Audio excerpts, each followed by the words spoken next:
L'actualité de cette journée mondiale de la santé est aussi alimentée par les premiers résultats de l'enquête Mataea, 5 ans après son lancement.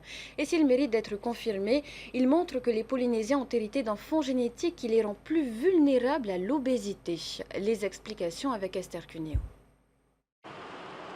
Obésité, diabète et cancer du foie, des maladies particulièrement présentes dans un pays à la géographie fragmentée, sur 118 îles.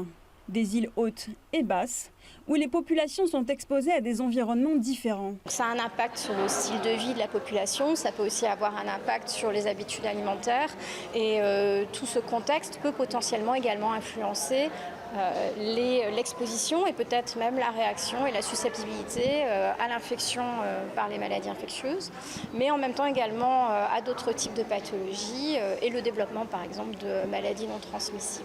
Au rang des maladies non transmissibles, on retrouve l'obésité.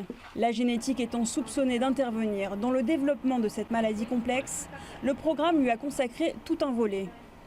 L'analyse des prélèvements de salive, de sang et de sel ont déjà permis de confirmer une certaine prédisposition.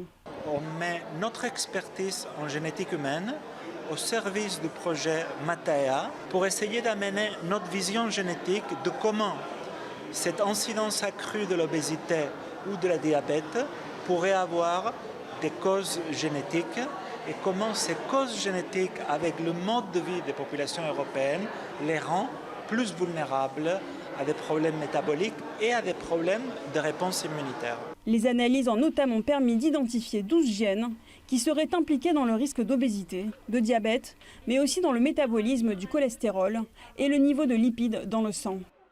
Mais au-delà de la prédisposition aux maladies, l'étude génétique doit également renseigner sur l'histoire du métissage des différentes populations de la Polynésie.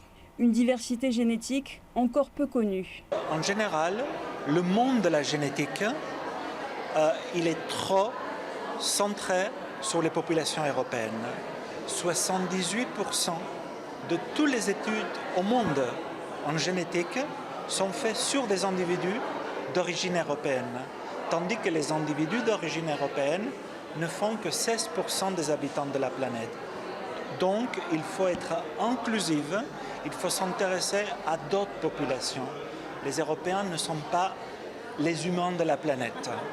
Les premiers résultats d'ici un an devraient permettre de poser les bases d'une médecine adaptée aux individus, à la génétique et au mode de vie des Polynésiens, soit une médecine de précision.